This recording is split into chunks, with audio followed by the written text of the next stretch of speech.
सत्य घटना कबीर परमेश्वर जी द्वारा बांधवगढ़ के श्री धर्मदास जी के साथ की गई लीला पर आधारित है। श्री धर्मदास जी का जन्म 1395 विक्रमी संवत 1452 को कार्तिक पूर्णिमा के दिन छत्तीसगढ़ के बांधवगढ़ नगर में हुआ। हिंदू धर्म के एक वैश्य कुल में जन्मे धनी धर्मदास जी के बारे में बताया जाता है कि वो इतने धनी थे कि जब कभी बांधवगढ़ पर प्राकृतिक आपदा जैसे अकाल गिरना, बाढ़ आदि आती थी तो वहां के नवाब धर्मदास जी के पूर्वजों से वित्तीय सहायता प्राप्त करते थे। आदरणीय धर्मदास जी इतने धनवान होने के बावजूद भी उनकी बचपन से ही भगवान में अपार श्रद्धा थी, जिसके लिए वो हिंदू धर्म में प्रचलित सभी पूजा भी करते थे और श्री रूपदास जी नाम के एक वैष्णव संत से दीक्षा भी ले रखी थी। अपने गुरुदेव के बताए अनुसार वो नित्य गीता जी का पाठ करते, शालिग्राम की पूजा करते, एकादशी का व्रत करते और श्राद्ध इत्यादि भी करते थे। जब धर्मदास जी वृद्धावस्था की दहलीज पर आ गए तो उन्होंने अपनी पत्नी से तीर्थों की यात्रा करने की बात कही। आमिनी।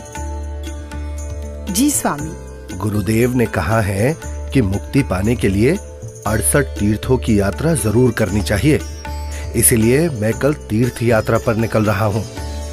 मेरे जाने की तैयारी कर देना, यात्रा के लिए जरूरी सामान बांध देना। ठीक है स्वामी। आमिनी, तुम अपना ख्याल रखना। जी, आप भी अपना ध्यान रखना।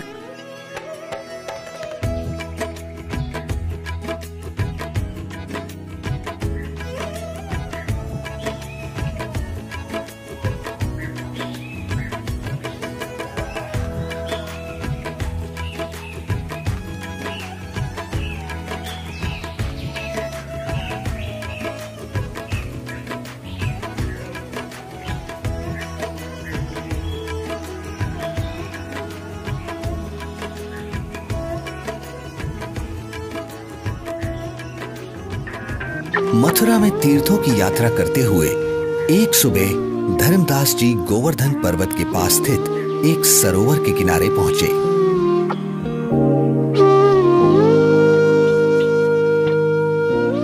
वैसे तो सरोवर का पानी बहुत ही गंदा था, फिर भी वे सरोवर में उतर जाते हैं क्योंकि कहा जाता था कि उसमें नहाने से स्वर्ग मिलता है। इसलिए धर्मदास जी ने उसमें स्नान किया और फिर अपने ठाकुर जी की पूजा करने लगे। तभी वहां सर्वसृष्टि रचनहार कबीर देव जी काशी शहर से आकर प्रकट होते हैं और एक मुसलमान जिंदा महात्मा का रूप बनाकर धर्मदास जी से थोड़ी ही दूरी पर आकर बैठ जाते हैं। अब धर्मदास जी पवित्र गीता जी को खोलकर उसका ऊंचे स्वर में पाठ करने लगते हैं। बहुनी में व्यतीतानि जन्मानि तव च अर्जुन तानि अहम वेद सर्वाणि न त्वम वेद परंतप। श्री भगवान बोले, हे परंतप अर्जुन, मेरे और तेरे बहुत से जन्म हो चुके हैं, उन सबको तू नहीं जानता, मैं जानता हूं। न तू एव अहम जातु न आसम न त्वम न इमे जनाधिपाः न च एव न भविष्यामः सर्वे वयम अतः परम। ना तो ऐसा ही है कि मैं किसी काल में नहीं था, अथवा तू नहीं था, अथवा ये राजा लोग नहीं थे, और ना ऐसा ही है कि इससे आगे हम सब नहीं रहेंगे। वैसे तो धर्मदास जी गीता जी के केवल एक अध्याय का ही नित्य पाठ किया करते थे, किंतु आज एक मुसलमान जिंदा महात्मा को हिंदू धर्म की साधना में रुचि लेता देख और अधिक पाठ करते हैं। कुछ देर बाद जब धर्मदास जी गीता जी को बंद कर माथे पर लगाकर रखने लगते हैं, तब हे महात्मा जी, आपका ज्ञान तो बहुत ही अच्छा है। आप कौन हैं? पहले तो आपको यहाँ कभी नहीं देखा। हे भक्त, मेरा नाम धर्मदास है। मैं बांधवगढ़ का रहने वाला हूँ। मेरा जन्म वैश्य कुल में हुआ है और हम इतने शुद्ध हैं कि किसी शूद्र को अपने निकट तक नहीं आने देते। कोई जीव हिंसा नहीं करते। जीव हिंसा करना पाप है, पापी पार नहीं होता। हे महात्मा जी, फिर तो मैं बहुत ही सौभाग्यशाली हूँ जो मुझे आप जैसे महापुरुष मिले। अब धर्मदास जी कबीर परमेश्वर जी को अपनी पूजा साधना से जुड़ी हुई काफी सारी बातें बताते हैं। कबीर परमेश्वर यानी जिंदा महात्मा धर्मदास जी से पूछते हैं, हे संत जी, मैं परमात्मा के लिए भटक रहा हूँ। आपका ज्ञान सुनकर मैं गदगद हो गया। मैं आपसे नाम दीक्षा लेना चाहता हूँ। ये सुनकर धर्मदास जी मन ही मन काफी प्रसन्न होते हैं और कहते हैं, मेरे गुरु श्री रूपदास जी हैं, वही तुम्हें नाम दीक्षा दे सकते हैं। हाँ, मैं तुम्हें दीक्षा तो नहीं दे सकता, लेकिन अपने गुरुदेव के उपदेश सुना जरूर सकता हूँ। आपको ये जरूर सुनने चाहिए। हाँ हाँ, क्यों नहीं, लेकिन मेरे मन में कुछ शंका भी है महात्मा जी। शंका? जी। कैसी शंका जिंदा? पूछिए पूछिए। हे महात्मा जी, मैं जानना चाहता हूँ कि मुझे कौन सी साधना करनी चाहिए जिससे मैं खुदा को पा सकूं। अगर तुम्हें वास्तव में सच्चे अजर अमर परमात्मा की प्राप्ति करनी है तो सुनो, सबसे बड़ा महापाप होता है जीव हिंसा करना। मांसाहारी और जीव हिंसा करने वाला व्यक्ति कभी भी मोक्ष प्राप्त नहीं कर सकता। ठीक है स्वामी, मैं जीव हिंसा नहीं करूंगा। मेरे गुरुदेव श्री रूपदास श्री राम जी और श्री कृष्ण जी का नाम देते हैं, इसीलिए तुम्हें भी हरे राम हरे कृष्ण का जाप करना होगा। 68 तीर्थ करने होंगे और इसके अलावा एकादशी का व्रत, शालीग्राम पूजा यानी मूर्ति पूजा, श्राद्ध करना आदि कर्मकांड करना भी अनिवार्य है। ऐसे मुक्ति मिलती है। धर्मदास जी एक ज्ञानी की तरह कबीर प्रभु को बातें बता रहे हैं और दूसरी तरफ कबीर परमात्मा एक अनभिज्ञ श्रद्धालु की तरह अपने हाथों को जोड़े हुए धर्मदास जी की सब बातें सुनते हैं और बड़े ही विनम्र भाव से बोलते हैं, हे स्वामी, मैं कुछ और शंका समाधान चाहता हूँ, अगर आपकी आज्ञा हो तो। हाँ हाँ, क्यों नहीं, अवश्य पूछिए। स्वामी जी, ये गीता जी का ज्ञान किसने लिखा है? गीता ज्ञान तो स्वयं श्री कृष्ण जी यानी श्री विष्णु भगवान जी ने बोला है। अच्छा। हाँ स्वामी, आपके कहने से मैं अवश्य रामकृष्ण का जाप करूंगा, लेकिन क्या ये जाप गीता में कहीं लिखा है? नहीं, गीता जी में तो नहीं लिखा। पितृ पूजा यानी श्राद्ध आदि कर्मकांड करने, तीर्थों पर भ्रमण करने और व्रत करने के लिए क्या गीता में कहा है? आखिर तुम कहना क्या चाहते हो? कुछ नहीं स्वामी, मैं तो बस ये समझना चाह रहा हूँ, जब गीता जी में व्रत के लिए मना किया गया है तो फिर आप एकादशी के दिन भूखे क्यों मरते हो? तुम भटक गए हो, तुम्हें इन सब साधनाओं का कोई ज्ञान नहीं है, इसलिए ऐसा बोल रहे हो। नाराज ना हो स्वामी जी, आप मेरी शंका का समाधान नहीं करेंगे तो कैसे बात बनेगी? आप ही बताएं, ये सरोवर जिसमें आपने स्नान किया है, जिसको आप मोक्ष पाने का साधन मानते हैं, लेकिन इस जल के अंदर करोड़ों जीव रहते हैं जिन्हें आपने अभी स्नान करते समय अपने हाथों पैरों से रगड़ रगड़ कर मार डाला है, और स्नान के बाद जो जल आप भगवान की मूर्ति को स्नान कराने के लिए लाए, उसमें भी मूर्ति के स्नान कराने से अनेकों जीव मर गए, और आप कहते हैं कि आप जीव हिंसा नहीं करते। एक और बात स्वामी जी, यदि इस सरोवर में नहाने से आपकी मुक्ति संभव है तो फिर इस जल में रहने वाले जीव जंतुओं को तो निश्चित ही मोक्ष प्राप्त हो जाना चाहिए। हे धर्मदास, ये साधना व्यर्थ है, क्योंकि ये गीता शास्त्र के विरुद्ध है। समझ गया, अंततः तुमने अपने धर्म का परिचय दे ही दिया। तुम एक मुसलमान हो, इसीलिए ऐसी बातें कर रहे हो, क्योंकि एक मुसलमान ही हिंदू धर्म पर सवाल उठा सकता है।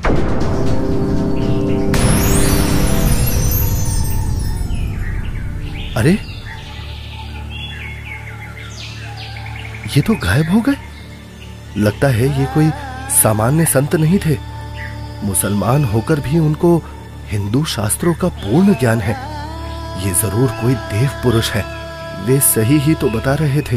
हे परमात्मा, एक बार फिर से वही संत मिले तो मैं अपना हठ छोड़कर नम्र भाव से संपूर्ण ज्ञान समझूंगा। हे भगवान, माफ करो मुझे।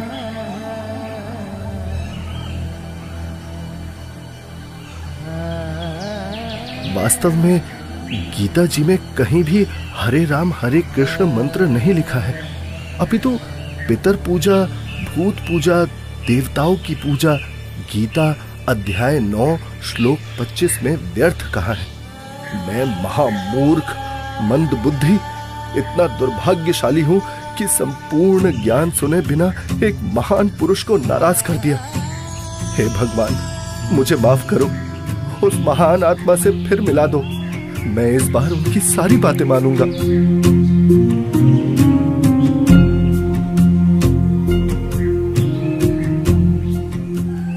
आज धर्मदास जी का मन किसी भी कर्म कांड में नहीं लग रहा था।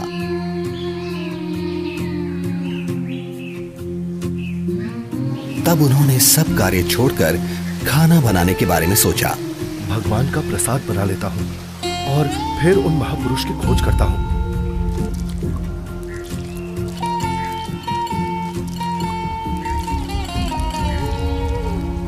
हे भगवान, ये क्या अनर्थ हो गया? इस लकड़ी में तो हजारों चींटियां अंडों सहित मर गई होंगी। हे भगवान, आज जैसा अनर्थ तो कभी नहीं हुआ। बहुत बड़ा पाप कर दिया मैंने। मैं इस पाप से बने हुए भोजन को कदापि नहीं खा सकता। एक काम करता हूँ, इस भोजन को लेकर किसी साधु संत को खिला देता हूँ और स्वयं आज निराहार रहता हूँ, जिससे मैं पाप मुक्त हो जाऊंगा।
संत जी कुछ बोल रहे हैं, इनके बीच में बोलना ठीक नहीं है। मुझे अवश्य ये सुनना चाहिए।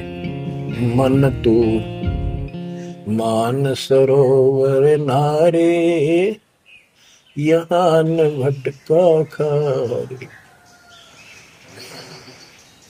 सूरजमुखी फूल जा फूले, शंख पद्म उजियारा। गंगा यमुना मध्य सरस्वती, वहाँ त्रिवेणी की धारा। मन तू मान सरोवर नारे, यहाँ न भटका खारे। जहाँ कमोदनी चंद्रगता है, कमल कमल मद तूरा। अनहद नाद अजब धुन होई, जाने सतगुरु पूरा। मन तू मान सरोवर नारे, यहाँ न भटका खारे। ओ गट घाट विषम है दरिया, नहावे संत सुजाना। ओ गट घाट विषम है दरिया, नहावे संत सुजाना। मोक्ष मुक्ति के पर भी ले रे, साक्षी है ससीवाना। मन तू मान सरोवर नारे, यहाँ न भटका खारे। जावा हंस कोलाहल करते हैं, मोती मुक्ता खाही। ऐसा देश हमेश हमोरे, अमृत भोजन पाही मन तू मान सरोवर नारे, यहाँ न भटका खारे। शंखों लहरे मेहर की उपजे, कर नहीं जा कोई। शंखों लहरे वह मेहर की उपजे, कर नहीं जा कोई। दास गरीब अचल अविनाशी, सुख का सागर सोई मन तो मान सरोवर नारे, यहाँ न भटका खारे मन तो मान सरोवर नारे, यहाँ न भटका खारे। जो पहले मिला वो जिंदा महात्मा तो मुसलमान था, और ये लाल वस्त्र पहने हुए संत जी तो अपने हिंदू धर्म के जान पड़ते हैं, और बातें भी बिल्कुल जिंदा महात्मा वाली ही बता रहे हैं। इनका शिष्य बनने में शर्म भी नहीं आएगी। उस जिंदा से उपदेश लूंगा तो लोग निंदा करेंगे कि मुसलमान का शिष्य बन गया। इनसे ज्ञान प्राप्त करना उचित रहेगा। कते मन मान सरोवर नाण रे, जल के जंतु रे जल माही। आठों बखत बिहान रे, आठों बखत बिहान रे। मन मान सरोवर नाण रे, जल के जंतु रे जल माही। आठों बखत बिहान रे, 184 जल के बासी। ये भुगते चारों खान रे, चेतन वो कजड़ को पूजय गांठ बांध पाषाण रे।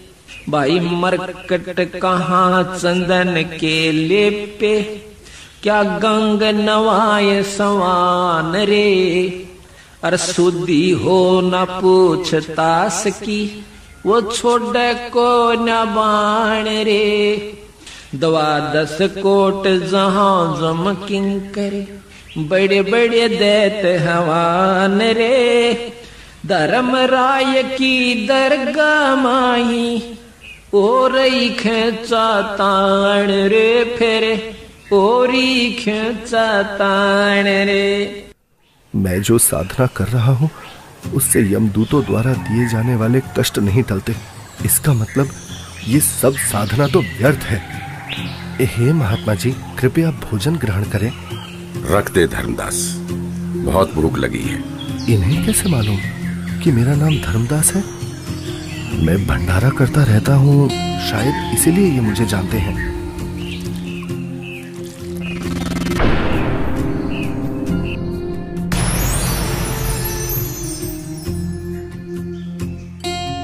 आप तो वही महात्मा जी हो।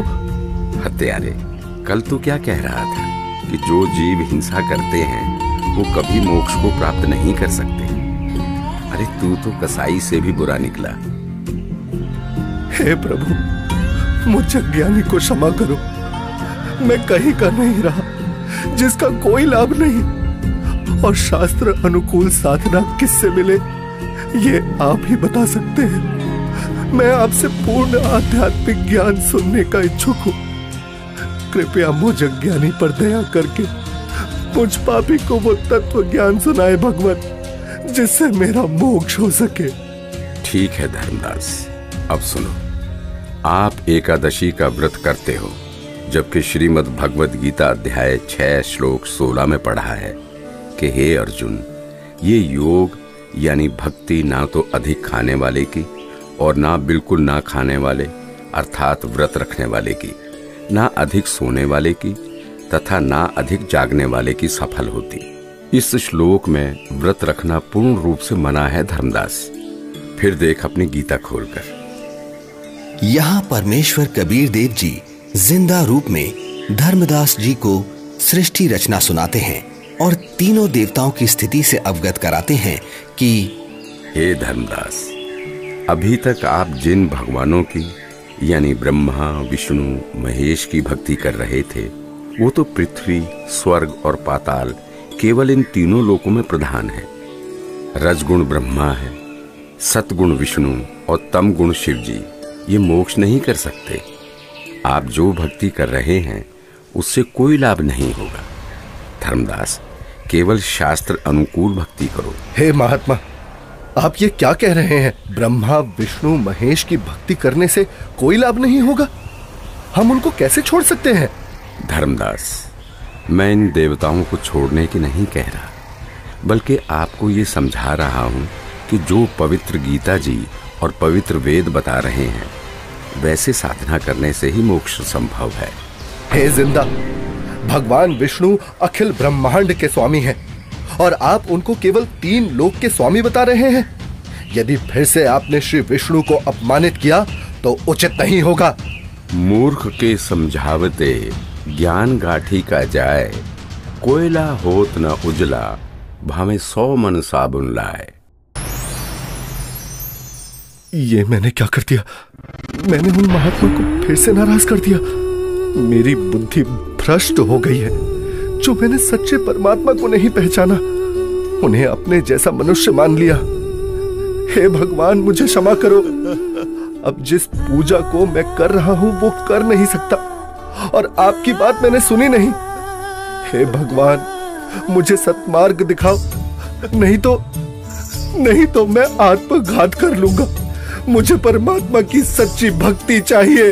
अब परमात्मा के अंतर्ध्यान हो जाने से व्याकुल धर्मदास जी अपने आप को कोसते हुए तीर्थ यात्रा को बीच में ही छोड़कर घर को चल पड़ते हैं। रास्ते में धर्मदास जी एक बगीचे में विश्राम करने के लिए रुकते हैं, जहां अक्सर सभी तीर्थयात्री विश्राम के लिए रुका करते हैं।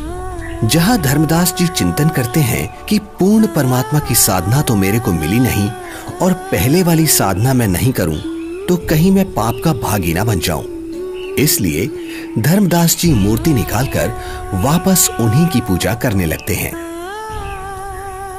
तभी दयालु परमात्मा कबीर देव जी पहले की तरह संत रूप बनाकर वहां प्रकट हो जाते हैं, जिन्हें देख धर्मदास की खुशी का ठिकाना ही नहीं रहता। हे परमात्मा, हे मेरे मालिक, बहुत दया करी दाता, मुझ पापी को माफ करे प्रभु। बैठो प्रभु, मैं आपके खाने के लिए कुछ लाता हूँ। नहीं धर्मदास, अभी इच्छा नहीं है। हे भगवान, यदि आप नहीं खाएंगे तो मेरी आत्मा को कष्ट होगा। ठीक है धर्मदास, जो तेरी इच्छा है ले आ खाने के लिए।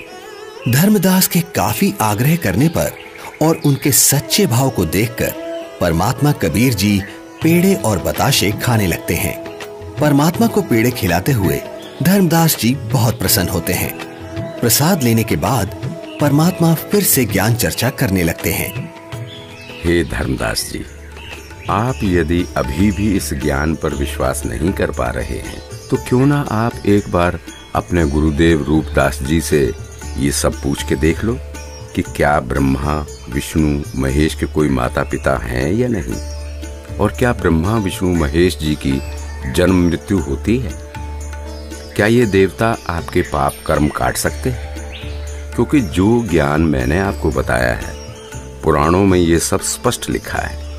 और हाँ धर्मदास, आप अपने गुरु जी से ये भी पूछना कि क्या आप जो भक्ति बता रहे हैं उससे मुझे मोक्ष की प्राप्ति हो जाएगी? हाँ प्रभु, मैं निश्चित ही गुरुदेव से इन शंकाओं का समाधान अवश्य करवाऊंगा। इसके बाद कबीर प्रभु वहां से चल पड़ते हैं। धर्मदास जी कबीर परमात्मा जी को बेहद व्याकुलता में एकटक देखते जा रहे हैं। प्रभु, प्रभु! लेकिन धर्मदास जी के लिए ये परिस्थिति बहुत असामान्य हो जाती है।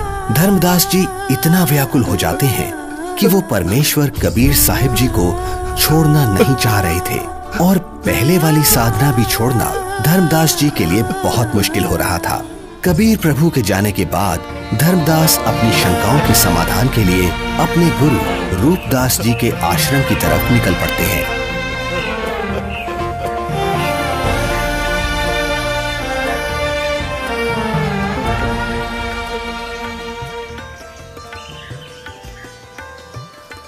प्रणाम गुरुदेव। आशीर्वाद है भक्त। आओ बैठो। क्या बात है धर्मदास, बहुत व्याकुल दिख रहे हो। और आप तो तीर्थ यात्रा पर गए थे ना? गुरुदेव, मेरे मन में कुछ शंका है, कृपया उनका समाधान कीजिए। कहो धर्मदास, क्या शंका है आपकी? हे गुरुदेव, सृष्टि का रचयिता कौन है? क्या भगवान विष्णु से ऊपर भी कोई प्रभु है? वो कहाँ रहता है? उसका क्या नाम है? उसकी पूजा की विधि क्या है? और गुरुदेव, क्या आपने जो भक्ति साधना मुझे बताई है, क्या उससे मेरा मोक्ष हो जाएगा? हे धर्मदास, आज तुम ये क्या बोल रहे हो? ऐसा ज्ञान तुम्हें किसने सिखा दिया? तुम लक्ष्मी नारायण की भक्ति करो, ठाकुर जी की सेवा करो और राम कृष्ण जी का जाप करते हुए प्रतिमा पूजा करो, जिससे तुम्हारी मुक्ति हो जाएगी। तुम यात्रा पर जाओ, जगन्नाथ के दर्शन करो, गोमती, गोदावरी इन नदियों में स्नान करो, काशी जाओ, तीर्थ नहाओ, उससे ज्यादा पुण्य होता है और स्वर्ग की प्राप्ति होती है बच्चा। भगवान तो निराकार है, वो ज्योत स्वरूपी निरंजन है जो शून्य में रहता है। हे गुरुदेव, यहां मैं एक बात पूछना चाहूंगा, आप क्रोधित ना होना गुरुवर।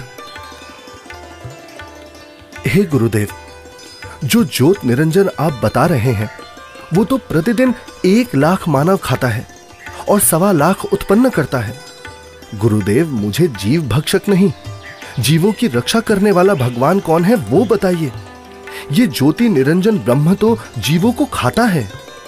और गुरुदेव, ऐसा तो आप भी मानते हैं कि एक दिन वैकुंठ समेत तीनों लोक भी नष्ट होंगे, यानी स्वर्ग भी नष्ट होगा। फिर मुझे वहां की भक्ति क्यों बता रहे हो?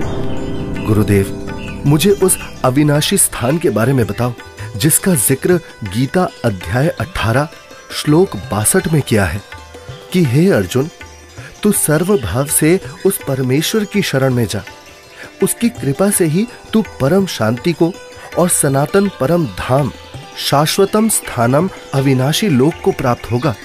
इस प्रकार धर्मदास जी जिंदा बाबा रूप में मिले परमेश्वर कबीर जी से सुनी सृष्टि रचना के आधार पर काफी तर्क रखते हैं, जिसके पश्चात गुरु रूपदास जी कहते हैं, बेटा धर्मदास, जो ज्ञान मेरे पास था वो सब मैंने आपको बता दिया है। इससे आगे का मुझे कोई ज्ञान नहीं है।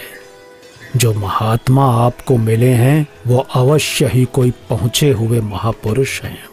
हे गुरुदेव, मुझसे कोई गलती हुई हो तो माफ करना, किंतु जिसने मुझे ये तत्व ज्ञान बताया है, अब मैं उन्हीं के चरणों में जाऊंगा।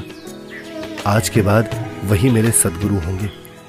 ठीक है धर्मदास, आप उनको अपना सद्गुरु बनाओ और उनके अनुसार बताई साधना कर लो।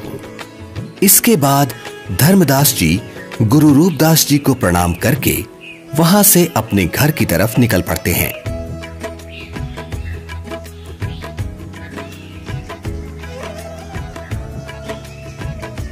रास्ते में जाते जाते अब धर्मदास के मन में एक शंका ये भी उत्पन्न हुई कि हिंदू धर्म इतना बड़ा है, क्या किसी को गीता का यथार्थ ज्ञान नहीं होगा?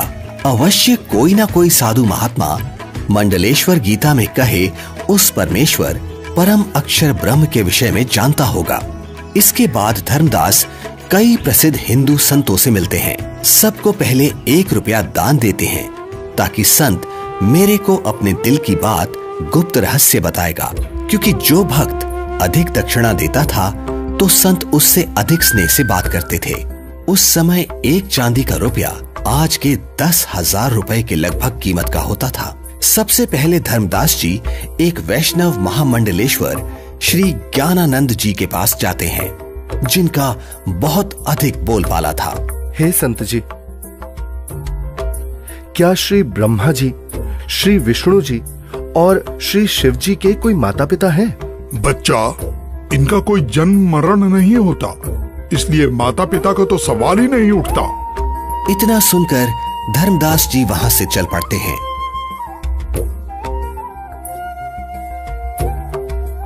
जहां कुछ दूरी पर धर्मदास जी को एक बहुत बड़े विद्वान महात्मा का पता चलता है, जो कि काशी विद्यापीठ से पढ़कर आए हैं और वे शास्त्रों के पूर्ण विद्वान हैं।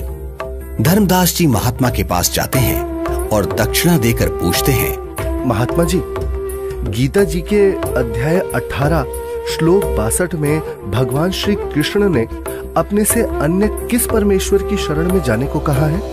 भगवान श्री कृष्ण अर्जुन को अपनी ही शरण में जाने को कहते हैं भक्त। श्री कृष्ण जी से ऊपर कोई भगवान नहीं है।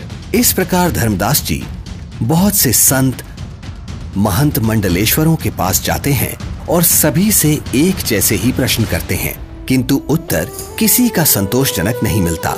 कोई विष्णु जी को सर्वे सर्वा बताता है तो कोई शिव जी को करता धरता और कुछ तो परमात्मा को निराकार ही बताने वाले मिल जाते हैं। हे भगवान, जीवन नष्ट हो जाता यदि मैं इन संतों से इनके ज्ञान की परीक्षा ना लेता और ये परम संत ना मिलता। यह सोच धर्मदास जी जिंदा महात्मा रूप परमेश्वर को याद करते हुए घर की ओर चल पड़ते हैं।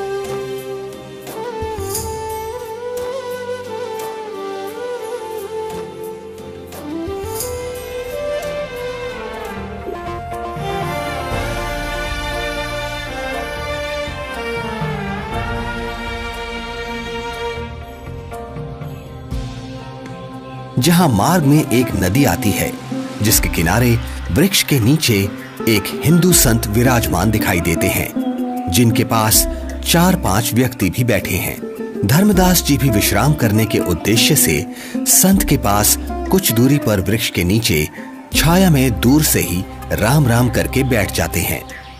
लगता है मुझे इस साधु से भी प्रश्न करना चाहिए।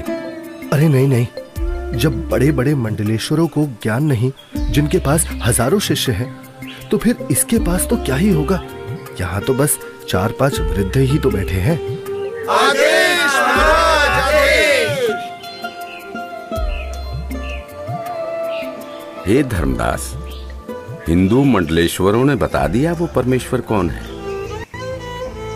मुझ पापी अवगुण हारे को क्षमा करो महाराज, मैंने बड़ी भारी भूल की है।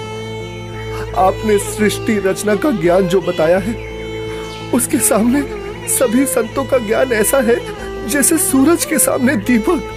धर्मदास, तेरे मन में अन्य संतों से ज्ञान जानने की प्रेरणा मैंने ही की थी। यदि आप इन सब के अज्ञान से परिचित नहीं होते तो फिर भी मेरे ऊपर विश्वास नहीं करते, सोचते रहते कि और संतों के पास भी जाना चाहिए। ये कैसे हो सकता है कि मुसलमान को ज्ञान है, हिंदुओं को नहीं। अब तुम पूर्ण विश्वास करोगे, इसलिए पूर्ण लाभ मिलेगा। मेरे को एक अन्य संत मिला, उसने भी यही आप वाला ज्ञान बताया था। मुझे लगता है वो आप ही हो, आपने रूप बदल रखा है।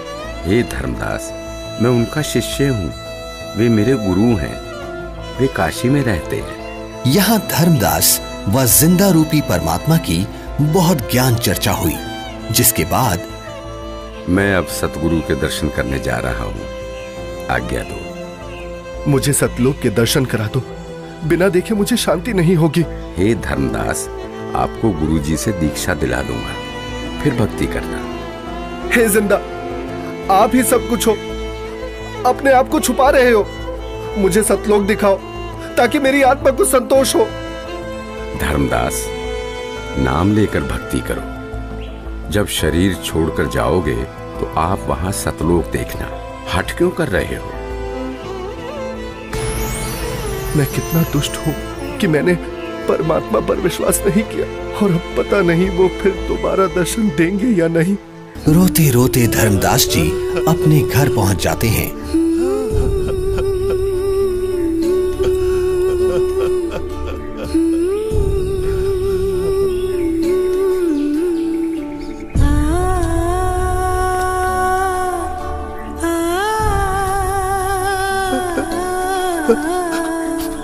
उनकी ऐसी हालत देख और यात्रा से जल्द ही वापस लौटने पर पत्नी आमनी देवी भी हैरान हो जाती है और बार बार धर्मदास जी से उनके रोने का कारण पूछती है, लेकिन धर्मदास जी उन्हें कुछ नहीं बता पाते, केवल रोते ही रहते हैं।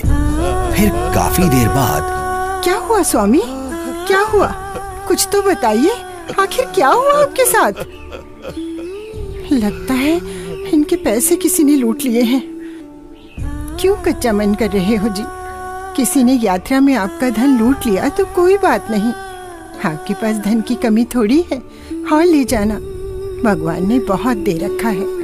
आमिनी, यदि रुपए पैसे वाला धन लुट गया होता तो मैं और ले जाता। मेरा तो ऐसा धन लुट गया है आमिनी, जो शायद अब मुझे कभी ना मिले, और वो मैंने अपने हाथों अपनी मूर्खता से गंवाया है। धर्मदास जी जिंदा महात्मा से हुई सर्व ज्ञान चर्चा और उनसे सुनी सृष्टि रचना आमनी देवी को सुनाते हैं। आपने भगवान को क्यों नहीं पहचाना स्वामी? ये क्या किया आपने? बनिया होते हुए भी आप ये सौदा कैसे चूक गए? इसी बात का तो दुख है आमिनी, जीवन में पहली बार मुझसे इतनी भारी भूल हुई है। तावालीन बहे निर्वाणी, मगन रूप साहेब सैलानी, तावा रोवत धर्मनि नागर, कहाँ गए मेरे सुख के सागर। अधिक वियोग हुआ हमसे ती, जैसे निर्धन की लुट जा खेती। कलप करे और मन में रोवे, दसों दिशा को वो मगजोवे। अधिक वियोग हुआ हमसे ती, जैसे निर्धन की लुट जा खेती। कलप करे और मन में रोवे, दसों दिशा को वो मगजोवे।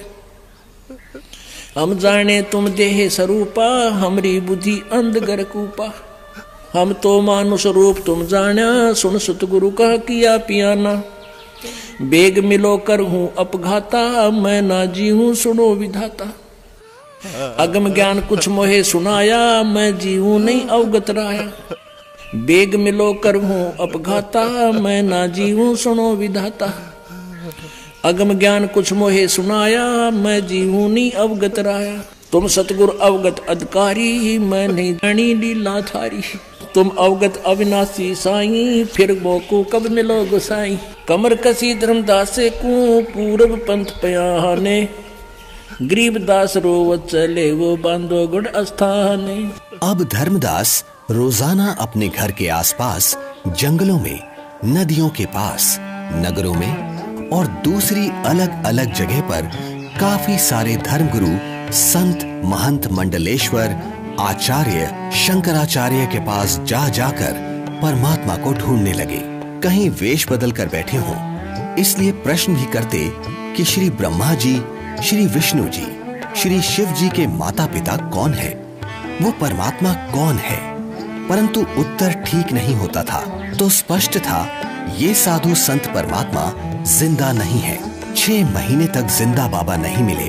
तब एक दिन, हे स्वामी, आप ऐसे मत रोइए, भला रोने से कोई समाधान थोड़ी ना होगा। कुछ याद कीजिए स्वामी, उन्होंने कुछ तो बताया होगा कि वो किस प्रकार मिलते हैं, कहाँ मिलते हैं।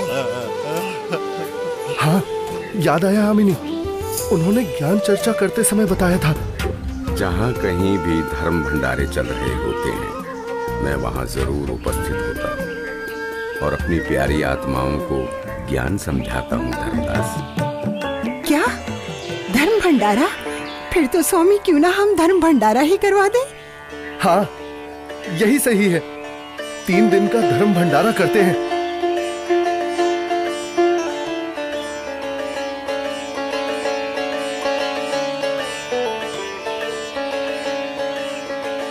भंडारे का आयोजन शुरू हो जाता है।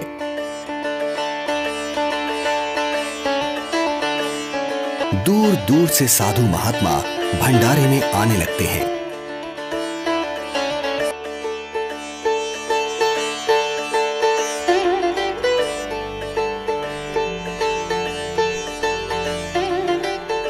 धर्मदास जी भंडारे में हर तरफ घूम घूम कर प्रत्येक संत महात्मा को बड़े ही ध्यान से देखते हैं, किंतु परमेश्वर कहीं भी उनको दिखाई नहीं देते।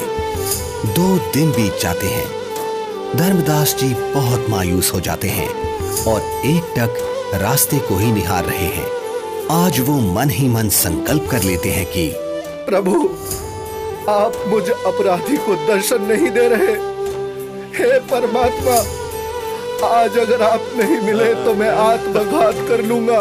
तभी अचानक धर्मदास जी की नजर कुछ ही दूरी पर एक कदम के वृक्ष के नीचे जाती है, जहां वही पूर्ण परमात्मा कबीर परमेश्वर जी उसी जिंदा महात्मा के रूप में विराजमान होते हैं, जिन्हें देखकर तो धर्मदास जी की खुशी का ठिकाना ही नहीं है। धर्मदास परमात्मा की तरफ इस प्रकार दौड़ते हैं जैसे भूखे को भोजन और प्यासे को पानी मिल जाता है। हे परमात्मा, हे भगवान, अब मैं आपको कहीं जाने नहीं दूंगा। मेरी भूल क्षमा करो प्रभु। मैं बस आपकी ही भक्ति करना चाहता हूँ। मैं भविष्य में कोई गलती नहीं करूंगा। हे दीनदयाल, मुझ अज्ञानी को माफ कर दो। मैंने अज्ञानतावश आपको बहुत कटु वचन बोले। मुझे माफ करो परवरदिगार, मुझे माफ करो। जब धर्मदास जी ने अपनी गलती की क्षमा मांगी और कभी ऐसी गलती ना करने का बार बार वचन दिया, तब परमात्मा धर्मदास जी के घर गए।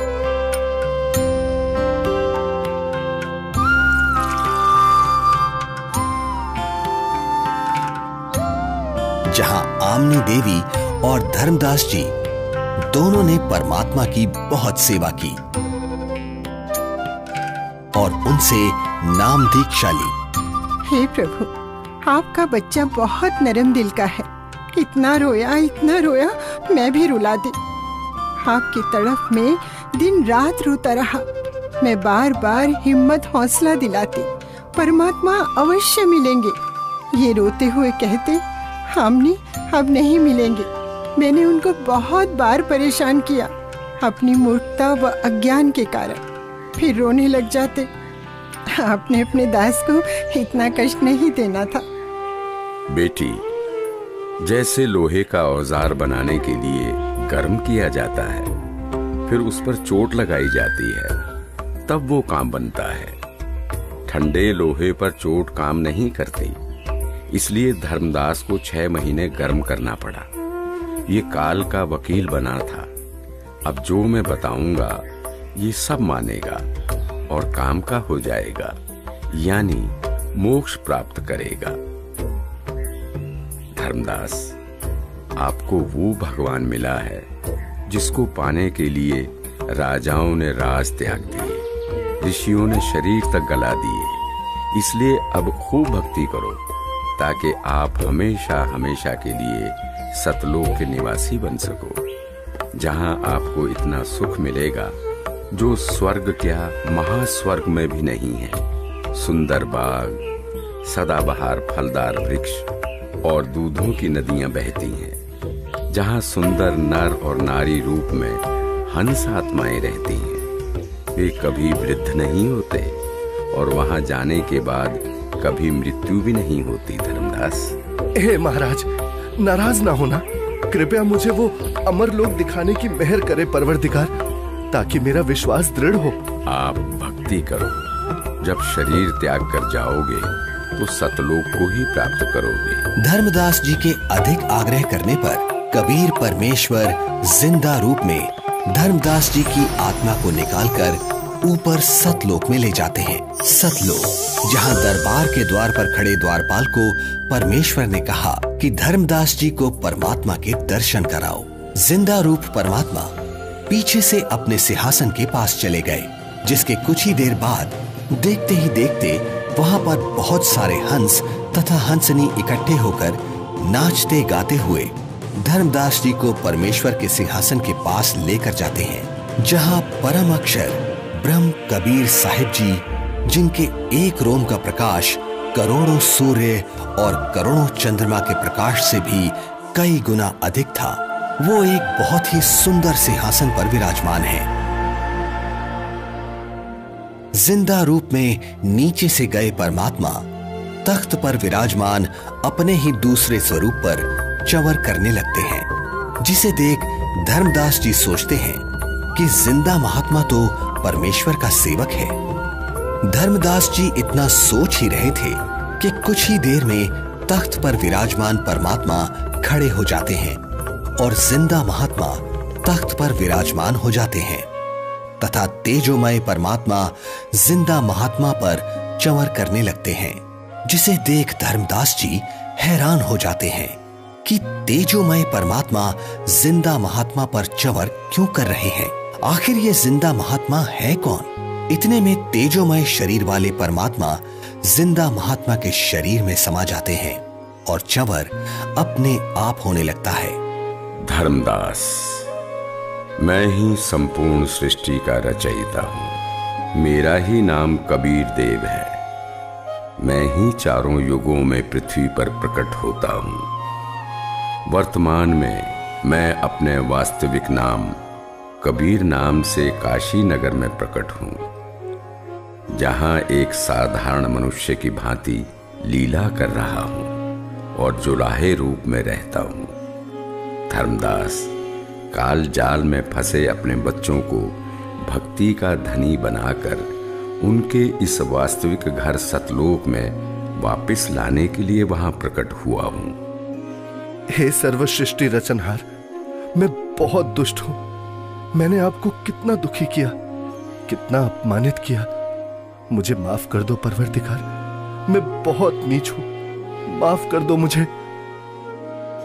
हे परमात्मा, आपने ये इतना प्रकाशमान रूप पृथ्वी पर क्यों नहीं प्रकट किया? क्यों छुपा रखा है? हे धर्मदास, यदि इसी रूप में नीचे जाऊं तो किसी की भी आंखें इस प्रकाश को सहन नहीं कर सकती। दूसरी बात, काल ब्रह्म यानी ज्योति निरंजन का डर के मारे हाल बेहाल हो जाएगा। इसलिए काल के लोक में गुप्त रहकर जीवों को ज्ञान सुनाता हूं, उनका कल्याण करता हूं। धर्मदास, अब आप नीचे जाकर खूब भक्ति करो और वहां काल जाल में फंसे अपने सभी भाई बहनों को भी समझाओ। सत्य का गवाह बनो कि ये काशीवासी जुलाहा सर्व सृष्टि रचनहार है, सबका धारण पोषण करने वाला है। परम अक्षर ब्रह्म यानी सत्य पुरुष अविनाशी परमेश्वर है। यही वास्तव में परमात्मा है, जैसा गीता अध्याय 15 श्लोक 17 में तथा अध्याय 2 श्लोक 17 में लिखा बताया है, वह यही है। नहीं नहीं महाराज, मुझे यही रख लो, यही रख लो महाराज, मुझे यही रख लो। हमने बहुत भारी गलती की है। काल के साथ उस मृत लोक में जाकर ऐसे सुख सागर को छोड़कर अब उस नरक में मुझे नहीं जाना प्रभु, हमें यही रख लो महाराज। धर्मदास जी को रोता देख परमात्मा उनको समझाते हैं और वहीं दूसरी तरफ पृथ्वी पर धर्मदास जी को 3 दिन से अचेत देखकर घर परिवार, गांव, रिश्तेदार, मित्र प्यारे सभी इकट्ठा हो जाते हैं। कोई झाड़ फूंक करा रहा था तो कोई वैद्य से उपचार करा रहा था, किंतु किसी को आशा नहीं रही थी कि धर्मदास जी जिंदा हो जाएंगे। आमिनी देवी का भी रो रो कर बुरा हाल हो जाता है। तब तीसरे दिन परमात्मा ने धर्मदास जी की आत्मा को शरीर में प्रवेश करा दिया। धर्मदास जी अपने चारों ओर खड़े रिश्तेदारों को और पत्नी आमनी देवी को रोता देख आश्चर्यचकित हो जाते हैं। क्या हुआ आप सभी को? आप ऐसे रो क्यों रहे हैं? हे भगवान, तेरा लाख लाख शुक्र है। क्या हुआ है आमिनी, कुछ तो बताओ। स्वामी, आप 3 दिन से अचेत थे। हम सभी को तो लग रहा था आप नहीं बचेंगे। आमिनी, वो जिंदा महात्मा ही सर्व सृष्टि के रचनहार हैं। उनके सामने ब्रह्मा, विष्णु, महेश, दुर्गा, गणेश, क्षर पुरुष, अक्षर पुरुष कुछ भी नहीं है। वही मुझे अपने सतलोक लेकर गए थे। वहां हम सभी के बड़े बड़े महल हैं, दूधों की नदियां, सदाबहार फलदार वृक्ष हैं। वहीं एक बहुत ही विशाल और भव्य सिंहासन पर पूर्ण ब्रह्म कबीर साहिब जी विराजमान हैं, जिनके एक रोमकूप के सामने करोड़ों सूर्य और चंद्रमा भी फीके हैं। सतलोक का वर्णन करते हुए अचानक धर्मदास जी को परमात्मा के काशी में प्रकट होने वाली बात याद आती है, जिसके बाद धर्मदास जी काशी नगर में जाकर कबीर जुलाहे रूप में आए परमात्मा की झोपड़ी का पता करते हैं। जहां असंख्य ब्रह्मांडों के स्वामी कबीर परमेश्वर जी को कपड़ा बुनने का कार्य करते देख धर्मदास जी को बड़ा ही आश्चर्य होता है। हे प्रभु, मुझ अज्ञानी को क्षमा करो प्रभु। मुझे विश्वास नहीं हो रहा था कि आप ही परमात्मा हैं, आप ही परम अक्षर ब्रह्म हैं। इस वेशभूषा में तो आपको कोई भी नहीं पहचान सकता। इसके बाद परमेश्वर कबीर जी ने धर्मदास जी को सतनाम दिया, जिसे पाकर धनी धर्मदास जी बहुत खुश होते हैं। हे प्रभु, बड़ी दया करी आपने, मेरा तो जीवन सफल हो गया। बेटा धर्मदास, अब आप अपने घर जाओ और भक्ति करो, मैं वहीं आऊंगा। जी जरूर आना परमात्मा, वहां मेरे बेटे को भी समझाना और आमिनी को भी सतनाम देना। ठीक है बच्चा, मैं जरूर आऊंगा। हे परमात्मा, आप बहुत दयालु हो जो आपने हमें शरण में ले लिया। हे प्रभु, आपने हम दोनों को तो शरण में ले लिया, किंतु मेरा एक लौता पुत्र नारायण दास, वो काफी समझाने के बावजूद भी आपके इस सत्य ज्ञान को स्वीकार नहीं कर रहा। बेटा धर्मदास, तेरे बेटे नारायण दास के रूप में काल ने तुम्हारे घर पर अपना दूत भेज रखा है। वो नहीं मानेगा। आप इसको मत देखो, अपनी भक्ति पर ध्यान दो। यह बात सुनकर धर्मदास को बहुत दुख हुआ और विश्वास नहीं हुआ कि मेरा बेटा नारायण दास काल का दूत है। परमात्मा समझ गए कि धर्मदास पुत्र मोह में अपना जीवन नष्ट करेगा। धर्मदास, आप पुत्र को बुलाओ, मैं भी समझाता हूँ। बच्चा है, मान जाए तो। बेटा नारायण दास, आज गुरुजी आए हैं, उनके चरण स्पर्श कर आशीर्वाद ले ले, तेरा भी कल्याण हो जाएगा बेटा। पिताजी, आपके ऊपर इस जुलाहे ने जादू कर दिया है, आपका दिमाग खराब कर दिया है। आपने देवी देवताओं व पितर पूजा छोड़ दी है। मैं उसकी शक्ल भी नहीं देखना चाहता। बेटा, एक बार चल, फिर ना जाना। धर्मदास जी के अधिक आग्रह करने पर नाराज अवस्था में नारायण दास चल पड़ता है। जाकर थोड़ी दूरी पर कमरे में सतगुरु के सामने बैठ जाता है।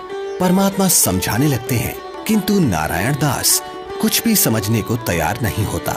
बेटा, पूर्ण परमात्मा की भक्ति करो, आपका भी मोक्ष हो जाएगा। मैंने नहीं सुननी आपकी झूठी कहानी। धर्मदास, देख बेटा नारायण दास कितना सुंदर है, भोला भाला है।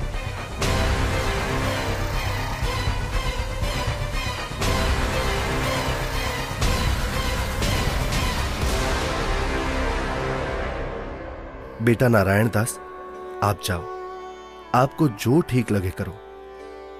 हे भगवान, मेरा वंश तो काल का वंश बन गया, दया करो दाता, अब मेरे वंश का क्या होगा? वंश का क्या करेगा बेटा, यहां से पीछा छुड़वा ले धर्मदास। धर्मदास जी का रो रो कर बुरा हाल हो जाता है। तब कबीर परमात्मा जी अपना आशीर्वाद भरा हाथ धर्मदास जी के सिर पर रखते हुए कहते हैं, ठीक है धर्मदास, तेरे घर पर मैं अपना हंस भेजूंगा। तू वंश की चिंता करता था धर्मदास, तेरा 42 पीढ़ी तक वंश चलेगा, तू चिंता मत कर। तुम्हारे घर पर एक पुत्र उत्पन्न होगा, उसका नाम चूड़ामणि रखना। इस उम्र में बच्चा? हे भगवान, ये कैसे संभव है? उधर देखो बेटा, 10वें महीने आमनी के गर्भ से तुम्हारे घर ये बेटा जन्म लेगा। धर्मदास जी को कुछ विश्वास और कुछ अविश्वास होता है, किंतु परमेश्वर की दया से आमनी देवी के गर्भ से 10वें महीने एक बच्चा पैदा होता है, जिसका नाम चूड़ामणि रखा जाता है। बड़ी दया करी दादा, जो आपकी हंस आत्मा हमारे घर आई। हे भगवान, दया करना कि मेरे वंशज आपकी भक्ति में ही लगे रहे। धर्मदास, ज्योति निरंजन अर्थात काल मेरे नाम से 12 पंथ चलाएगा और तेरे वंश वाले 6ठी पीढ़ी में जाकर मेरी बताई सत्य भक्ति को करना छोड़ देंगे। वो उन काल के चलाए नकली 12 पंथों में से जो 6ठा टकसारी पंथ होगा, उसकी साधना करना शुरू कर देंगे, जो काल में डुबोने वाली ही होगी। हे परमात्मा, दया करो अंतर्यामी, उनका उद्धार कैसे होगा? दया करो। हे धर्मदास, काल द्वारा चलाए जाने वाले 12 पंथों में 12वां पंथ का प्रवर्तक संवत 1774 में जन्म लेगा। उस पंथ समेत सब 12 पंथों के पंथी मेरी वाणी का गलत अर्थ लगाकर गलत साधना करेंगे। असंख्य जन्म तक सतलोक नहीं जा सकेंगे। उसी 12वें पंथ में हम ही प्रकट होंगे। हम गुप्त रूप से लीला करेंगे। धर्मदास, मैंने तेरे को 42 पीढ़ी तक तुम्हारा वंश कलयुग में चलने का आशीर्वाद दिया। तेरे वंश वालों का उद्धार मेरे द्वारा भेजे जाने वाले मेरे कृपा पात्र महापुरुष से होगा। जिस समय कलयुग 5505 वर्ष बीत जाएगा, तब वो महापुरुष मेरा भेजा हुआ आएगा। अर्थात उसे मुझे ही समझ, वो सारे संसार के प्राणियों का उद्धार करेगा। उस समय तेरे बिंद वाले यानी तेरी 42 पीढ़ी वाले हों या सारा संसार, जो भी उससे नाम दीक्षा लेगा उन सबकी मुक्ति हो जाएगी। मेरा आशीर्वाद है। आज वर्तमान में स्वयं कबीर परमात्मा के अवतार बंदी छोड़ सतगुरु रामपाल जी महाराज आए हुए हैं, जो कि सर्व समाज को सतभक्ति प्रदान कर रहे हैं, जिनसे नाम दीक्षा लेकर भक्ति करने से सर्व सुख व पूर्ण मोक्ष की प्राप्ति होती है। सत साहिब जी।